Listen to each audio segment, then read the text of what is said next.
upang sila'y maghanda. Madalas ay kulang sa pahinga, ngunit pagod nila'y hindi makikita.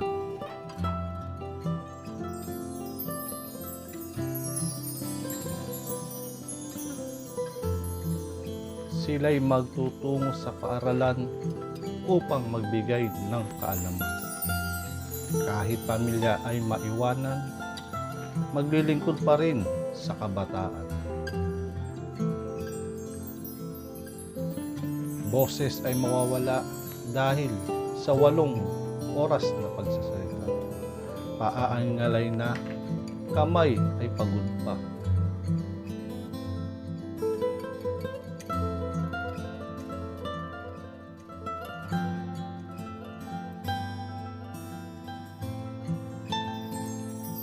Aming mga guro, napakadakila, salamat sa inyong pag-aalaga. Kahit pa mabawasan ang oras sa pamilya, sa pagkalinga sa amin ay hindi nagsasawa. Nagsisilbing pangalawang magulang, kaming lahat ay anak kong ituring. Pag-uunawa sa amin ay hindi mabilang.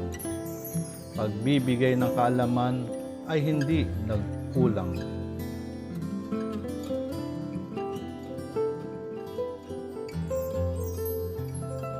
Pangarap namin na nais matupad ay makamtam kahit ito'y mahirap.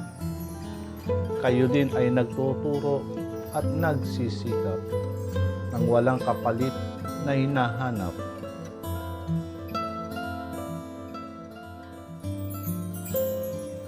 Kayo ay aming hinahangaan dahil sa inyong kabutihan.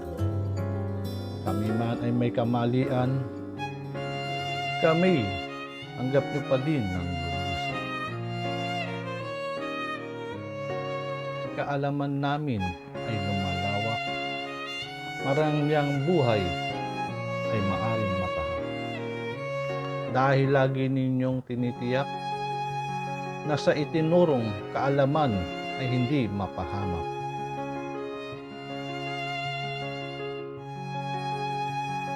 Kayo, guro, ang nagbigay ng kaalaman sa aking buhay. Salamat sa inyong paggabay.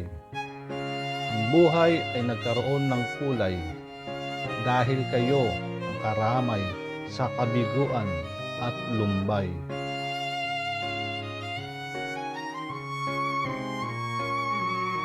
Kaya nais ko kayong pasalamatan dahil ako'y inyong inalalayan. Sa inyong pagbibigay kaalaman at tagumpay ang aking patutunguhan.